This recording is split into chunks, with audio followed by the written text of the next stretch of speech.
रहे हैं अपना हिंदी व्याकरण का क्लास 8 का लेसन नंबर 15, जिसका नाम है क्रिया। तो आइए प्यारे बच्चों शुरू करते हैं। वे शब्द जो किसी कार्य के करने, घटित होने या किसी स्थिति का बोध कराते हैं उन्हें क्या कहते हैं? क्रिया। अर्थात मैं आपको सामान्य रूप से समझाऊं अगर तो वह शब्द जो किसी कार्य के होने या उनसे करने का पता चलता है, किसी कार्य को करने या होने का पता चलता है, वही सब क्या कहलाते हैं? क्रिया। जैसे मैं खेल रहा हूं, नदी में पानी बह रहा है, दादाजी समाचार पढ़ रहे हैं। उपरोक्त वाक्यों में रहा हूं, बह रहा है, पढ़ रहे हैं शब्द किसी कार्य के होने की सूचना दे रहे हैं, इसलिए ये सभी शब्द क्रियाएं हैं। आगे देखते हैं धातु। क्रिया का मूल रूप धातु कहलाता है। धातु के भेद 4 भेद होते हैं: सामान्य धातु, व्युत्पन्न धातु, नाम धातु और मिश्र धातु। इनको 1 बाय 1 पढ़ते हैं। सामान्य धातु मूल रूप में ना प्रत्यय जोड़कर जो रूप बनता है उसे सामान्य धातु कहा जाता है। जैसे ये कुछ यहाँ पर मूल धातु और सामान्य धातु दिए गए हैं। जैसे मूल धातु होता है प्यारे बच्चों रो, इसमें प्रत्यय ना जोड़कर क्या शब्द बन जाएगा? रोना। इसी प्रकार से लिख, लिखना, जा, जाना, पढ़, पढ़ना, देख, देखना, काट, काटना, दे, देना, सो का सोना, चल, चलना और घूम का घूमना। नेक्स्ट है व्युत्पन्न धातु। सामान्य धातु में प्रत्यय लगाकर बनाई गई धातु को व्युत्पन्न धातु कहते हैं। जैसे सामान्य धातु है कटना, इसमें व्युत्पन्न धातु क्या बन जाएगा? काटना या कटाना। रोना का रुलाना या रुलवाना, सोना सुलाना या सुलवाना, सीख सीखना या सिखाना या सिखवाना, चलना चलाना या चलवाना, देना दिलाना दिलवाना, लिखना लिखाना या लिखवाना। नेक्स्ट है नाम धातु। संज्ञा, सर्वनाम तथा विशेषण शब्दों में प्रत्यय लगाकर जो धातु रूप बनाए जाते हैं उन्हें नाम धातु कहते हैं। जैसे संज्ञा धातु में, संज्ञा शब्दों में यदि लगाया जाए तो लात लतियाना, सज्जा सजाना। सर्वनाम शब्दों में अपना अपनाना, विशेषण शब्दों में लंगड़ा लंगड़ाना, चिकना चिकराना। नेक्स्ट है प्यारे बच्चों मिश्र धातु। संज्ञा, विशेषण तथा क्रिया विशेषण शब्दों के बाद लगना, लेना, करना, होना, आना शब्द आदि लगाकर जो धातु बनाई जाती है उसे मिश्र धातु कहते हैं। जैसे संज्ञा से लज्जा प्लस अगर इसमें आना लगा देते हैं तो क्या बन जाएगा? लजाना। विशेषण से अच्छा, अच्छे में यदि होना जोड़ देते हैं तो अच्छा होना। इसी प्रकार क्रिया विशेषण में नीचे जाना, नीचे में जाना जोड़ देते हैं, क्या बन जाएगा? नीचे जाना। आगे देखते हैं प्यारे बच्चों क्रिया के भेद। क्रिया के आधार के, कर्म के आधार पर क्रिया के 2 भेद होते हैं: अकर्मक क्रिया और सकर्मक क्रिया। तो इनको 1 बाय 1 समझते हैं। पहला है अकर्मक क्रिया।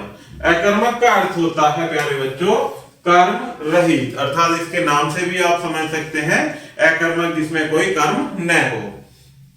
अर्थात जिन क्रियाओं को कर्म की आवश्यकता नहीं होती वे अकर्मक क्रियाएं कहलाती हैं। जैसे मोहित खेल रहा है, कशिश हंस रही है। अकर्मक क्रियाओं के व्यापार और फल दोनों कर्ता पर पड़ते हैं। नेक्स्ट है सकर्मक क्रिया।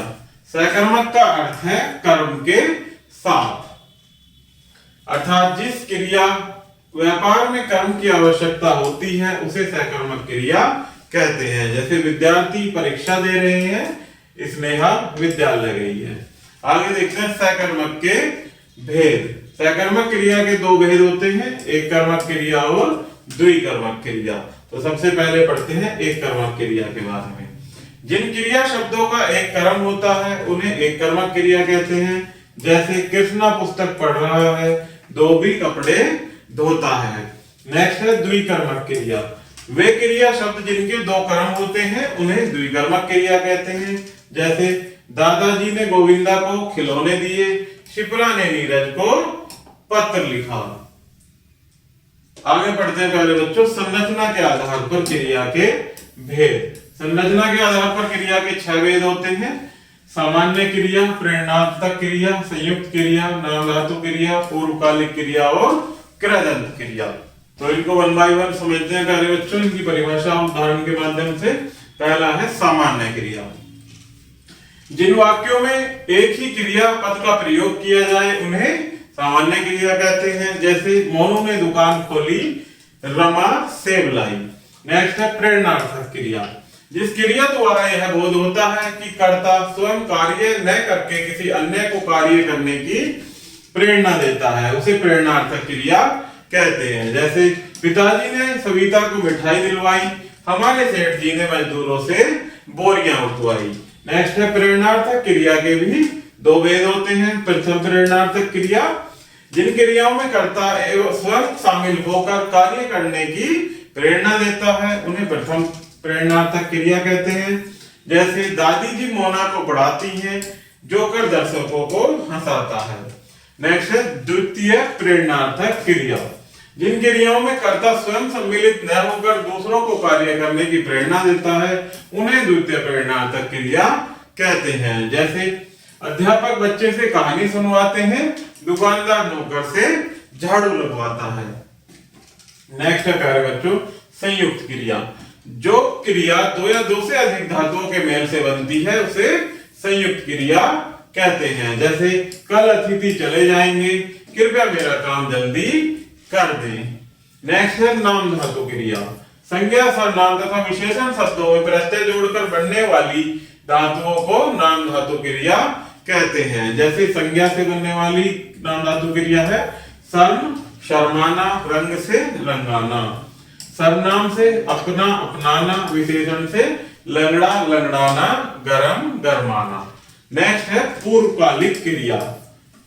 मूल क्रिया से आने वाली क्रिया को पूर्वकालिक क्रिया कहते हैं।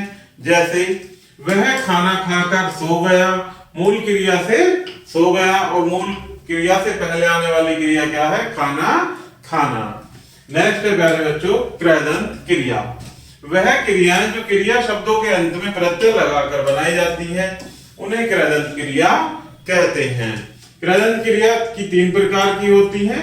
पहले वर्तमान कालिक कृदंत क्रिया, जैसे चल प्लस ता चलता। भूतकालिक कृदंत क्रिया दौड़ प्लस आ दौड़ा। पूर्वकालिक कृदंत क्रिया पढ़ प्लस कर पढ़कर। अध्याय संक्षेप। क्रिया काम के होने व करने को कहते हैं। धातु क्रिया का मूल रूप है। कर्ता के लिंग, वचन और काल के अनुसार क्रिया का रूप बदलता है। तो प्यारे बच्चों इस प्रकार से हमारा ये लेसन यही समाप्त होता है। आशा करता हूं कि आपको यह वीडियो जरूर पसंद आई होगी। धन्यवाद।